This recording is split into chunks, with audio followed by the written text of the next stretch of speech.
વડોદરાના સાવલીમાં પણ યુરિયા ખાતરની અછત છે। સવારથી કતારોમાં લાગ્યા ખેડૂતો। ખેતી પાક માટે પૂરતું ખાતર ન મળવાનો ખેડૂતોએ આક્ષેપ મૂક્યો। ખેડૂતોએ કહ્યું કે મોટા ખેડૂતોને પૂરતું ખાતર અપાય છે, જ્યારે મધ્યમ અને નાના ખેડૂતોને પૂરતો ખાતરનો સ્ટોક નથી મળી રહ્યો। ખેડૂતોને રવિ પાક, તમાકુ, બાજરી, ઘઉં જેવા પાકોનું પૂરતું ખાતર ન મળતા નુકસાનીની ભીતિ સેવાઈ રહી છે। ખેડૂતોએ કહ્યું કે ખાતર માટે રોજ ખાવા ધક્કા પડી રહ્યા છે, છતાં ખાતર મળતું નથી, ત્યારે ખાતરનો પૂરતો સ્ટોક આપવાની ખેડૂતોએ માંગ કરી છે। સાવલીમાં આમ તો અમે ઘણા 2-3 દિવસથી આવીએ છીએ ખાતર માટે અને ઘણો સમય લાઈનમાં ઊભા રહીએ છીએ, તે છતાં અમને પૂરતું ખાતર મળતું નથી। અને બીજું કે જો મોટા ખેડૂતોને મળે છે, નાના ખેડૂતોને તો કોઈ વેલ્યુ જ નથી। મતલબ જૂનાગઢ જિલ્લાના માંગરોળમાં મગફળીની ખરીદીને લઈને આક્ષેપો લગાવવામાં આવ્યા છે। સ્થાનિક ખેડૂતોએ ભાજપ કોંગ્રેસની મિલીભગતના આક્ષેપ કર્યા છે, તેમજ અન્યાય થતો હોવાના પણ આક્ષેપ કર્યા છે। બીજી તરફ ભાજપ અગ્રણીએ રાજ્ય બહારથી મગફળી લઈ આવવામાં આવતી હોવાના આક્ષેપ કર્યા છે। મગફળીમાં યુપીથી, એમપીથી, રાજસ્થાનથી સસ્તી માંડવી લઈ આવી અને અહીંયા બીજા ખેડૂતોના નામે જોખી લે છે અને મોટો ભ્રષ્ટાચાર થઈ રહ્યો છે। ખાંડીએ લગભગ 8-10 હજાર રૂપિયાનો ફરક પડતો હોય એવું લાગે છે। સરકારે રજૂઆત છે કે આ માંડવીની તપાસ કરવામાં આવે અને આ લોકોની જે એજન્સી છે એને રદ કરવામાં આવે અને ખરીદી તાત્કાલિક ધોરણે બંધ કરવામાં આવે। રાજસ્થાન અને એમપી સાઈડથી જે જૂની મગફળી મંગાવી અને અત્યારે ચાલુ ઓલાની અંદર નાખી દેવામાં આવે છે સ્થાનિક ખેડૂતોના નામે અને ટૂંકમાં એક ખાંડી દીઠ 7-8 હજાર જેવું પ્રોફિટ કરવા માટે થઈને આ બધો કૌભાંડો આચરે। તો સમગ્ર મામલે એપીએમસીના ચેરમેને જણાવ્યું કે જે આક્ષેપ કરવામાં આવ્યા છે તે તમામ આક્ષેપો ખોટા છે। હું આક્ષેપોને નકારું છું। માંગરોળ તાલુકામાં જ્યાં 4 સેન્ટરો હાલે છે, 4 સેન્ટરોમાં વ્યવસ્થિત કામ થાય છે, ખેડૂતોને વ્યવસ્થિત સંતોષ મળે છે અને ક્યાંકથી કોઈ એક બોરી પણ બહારથી આવતી હોય તો એ સાબિત કરી બતાવે। એટલે આક્ષેપ છે એ તદ્દન પાયોવિહાણા અને ખોટા છે અને એને આ 4 મંડળીઓ વતી એપીએમસીના ચેરમેન તરીકે હું આક્ષેપોને નકારું છું। ગરીબોની કસ્તુરી ગણાતી ડુંગળીએ જગતના તાતને રડાવ્યો છે। ધોરાજીના માર્કેટિંગ યાર્ડમાં ડુંગળીના પોષણક્ષમ ભાવ ન મળતા ખેડૂતોમાં નારાજગી જોવા મળી। યાર્ડમાં હરાજી દરમિયાન મોટી સંખ્યામાં ખેડૂતો આવ્યા હતા। જો કે એક મણના ડુંગળીના 100 થી 200 રૂપિયા જ ભાવ મળતા ખેડૂતોમાં ભારે નિરાશા જોવા મળી। ઉત્તમ ક્વોલિટી ડુંગળીના પણ માત્ર 300 રૂપિયા જ ભાવ બોલાયા, ત્યારે ખેડૂતોને ઉત્પાદન ખર્ચ પણ માથે પડ્યો છે। મોંઘા ભાવના બિયારણ, ખાતર, મજૂરી, દવાનો ખર્ચ કર્યા બાદ ખેડૂતોને પૂરતા ભાવ ન મળતા પડ્યા પર પાટું જેવી સ્થિતિ છે। સરકાર તાત્કાલિક ડ્યુટી હટાવી નિકાસ કરે તેવી ખેડૂતોની માંગ છે। ડુંગળી લઈને આવ્યો હતી 200 સુધી જાય છે, 195માં ગઈ।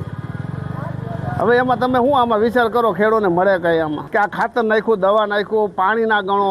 હવે 3 મહિના પડતર રાખીને વરસાદ ઓળતો વધારે હતા, હવે એમાં ખેતીઓ 2-3 વાર તો ખેતી કરીને વાવેતર કર્યા અને નીકળે છે અટાણે 100 મણ ને હવા ડુંગળી મણ નીકળે છે, કાં અટાણે 200 કે 250 મણ નીકળતી તોય ભાવમાં કાંઈક ખેડૂતને 5 પૈસા દેખાય। અત્યારે 400 રૂપિયા લણાય છે અને 400 રૂપિયા ઉપાડવાની મજૂરી છે। એ ગણતરી કરીએ તો અત્યારે 150 રૂપિયાની મણ જાય છે, એટલે આ ભાવમાં અમને પોહાય એમ નથી। સરકારને નમ્ર વિનંતી કરી છે કે આ ખેડૂતની નિકાસબંધી હટાડી દે અને ખેડૂત હમું જોવે। હાલની અંદર જે 20% ડ્યુટી એક્સપોર્ટના દરેક દેશોમાં રહેલી છે એ તુરંત હટાવવામાં આવે તો ખેડૂતોને થોડો પોષણક્ષમ ભાવ મળી રહે એવું છે। અત્યારે ડુંગળી 5 થી લગાડી અને 20 રૂપિયાની કિલો વેચાઈ રહી છે, જેની અંદર ખેડૂતોને પણ પોતાના રોકાણના પૈસા મળી રહ્યા નથી। એ ઉપરાંત વેપારીની ગાડીઓ જે અત્યારે રસ્તામાં હોય એ બધાને પણ પારાવાર નુકસાની છે। ધોરાજી માર્કેટ યાર્ડમાં આજે 40,000થી વધારે કટ્ટાની આવક છે। જે કસ્તુરી છે તે કસ્તુરીની આવક 40,000થી વધારે કટ્ટાની આવક તેને લઈને ખેડૂતોને જે કસ્તુરી છે, ગરીબની કસ્તુરી રડાવી રહી છે। આપણે સીધા પહેલાં દ્રશ્યો બતાવી કે માર્કેટ યાર્ડમાં પુષ્કળ આવક તો જોવા મળી છે, પણ આવકની સામે જે ખેડૂતોને પોષણસર ભાવ નથી મળતા। જે રીતે સવારે જે હરાજી હતી, હરાજીના અંદરમાં 190 થી 200 રૂપિયા જે ભાવ મળ્યા તેને લઈને ખેડૂતો એવું કહી રહ્યા છે કે ખેડૂતે જે 20 થી 22 હજાર રૂપિયાનો જે વીઘે ખર્ચો કર્યો તેને લઈને એ ખેડૂતને જે ભાવ છે તે ભાવ પરવડતા નથી। ખેડૂતો એવું કહી રહ્યા છે કે સરકાર દ્વારા જે એક્સાઇઝ ડ્યુટી છે તે એક્સાઇઝ ડ્યુટી હટાવવામાં આવે, એક્સાઇઝ ડ્યુટીમાં ફાયદો કરવામાં આવે, ખેડૂતને 2 પૈસાનો ફાયદો થાય।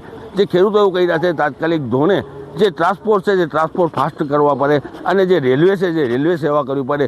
ખેડૂતોને અત્યારે જે વીઘે ખર્ચો આવી રહ્યો છે, ખેડૂતો એવું કહી રહ્યા છે કે નિંદામણનો ખર્ચો અને દવાનો ખર્ચો તેને લઈને ખેડૂતને ભાવ નથી પરવડતા। ખેડૂતો એવું કહી રહ્યા છે ને સરકાર દ્વારા જે નિકાસબંધી તો હટાવી નાખી છે, પણ નિકાસબંધીમાં જે એક્સાઇઝ ડ્યુટી છે તે એક્સાઇઝ ડ્યુટીના અંદરમાં જે 20% ડ્યુટી કરવામાં છે, 20% ડ્યુટીમાં જે ખેડૂતોને જો ફાયદો કરે તો ખેડૂતને 2 પૈસાનો ફાયદો થાય. જે ખેડૂતની હાલત છે અત્યારે કફોડી હાલત થઈ ચૂકી છે.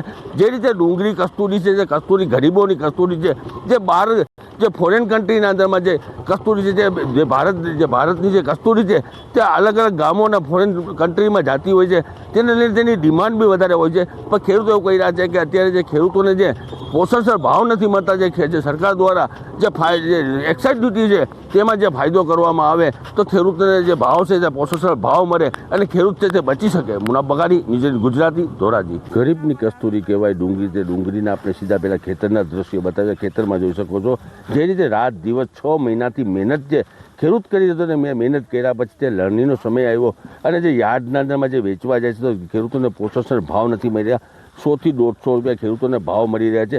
ખેડૂતો એવું કહી રહ્યા છે કે સરકાર દ્વારા જે 20% જે ડ્યુટી લગાડવામાં આવી છે તે ડ્યુટી હટાવવામાં આવે તો ખેડૂતને 2 પૈસાનો ફાયદો થાય. આપ સીધા દ્રશ્યો જોઈ શકો છો કે અત્યારે ખેતરના અંદરમાં રાત દિવસ જે 6 મહિના સુધી મહેનત કરતા હોય, મહેનત પછી જે ખેડૂત છે મહેનત અત્યારે તે પાણીમાં વહી ગઈ તેવું લાગી રહ્યું છે.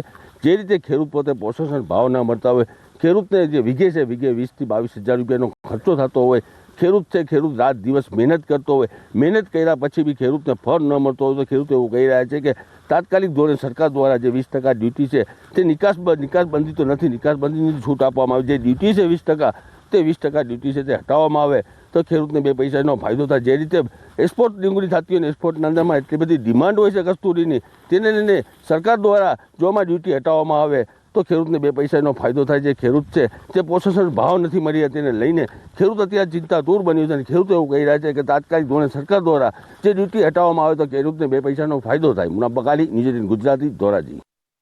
ઉત્તરાયણમાં ચાઇનીઝ દોરી અને તુક્કલ પર પ્રતિબંધના જાહેરનામાની યોગ્ય અમલવારી ન થતી હોવાની હાઈકોર્ટના વકીલોની ફરિયાદ છે. આ અંગે રાજ્યના ગૃહ વિભાગ અને રાજ્ય પોલીસ વડાને રજૂઆત કરાઈ. માનવ જીવન તેમજ પક્ષીઓના જીવ બચાવવા માટે સરકારના તેમજ હાઈકોર્ટના નિર્દેશોનું પાલન કરવાની જવાબદારી પ્રશાસન ઉઠાવે તેવી માંગણી કરી. 31 ડિસેમ્બર સુધીમાં યોગ્ય જવાબ ન આવે તો 2 જાન્યુઆરીના રોજ હાઈકોર્ટમાં રજૂઆત કરાશે. મહત્વનું છે કે ગત વર્ષના રિપોર્ટ પ્રમાણે 1 જાન્યુઆરીથી અત્યાર સુધીમાં 1500થી વધુ FIR નોંધાઈ છે. ચાઇનીઝ મીન્સ ઇમ્પોર્ટેડ એવું જરૂરી નથી, એના જેવી દોરી જે અહીંની બને છે એ પણ, અને કાચ પાયેલી દોરી, આને કારણે જ બધા પ્રોબ્લેમ્સ થાય છે.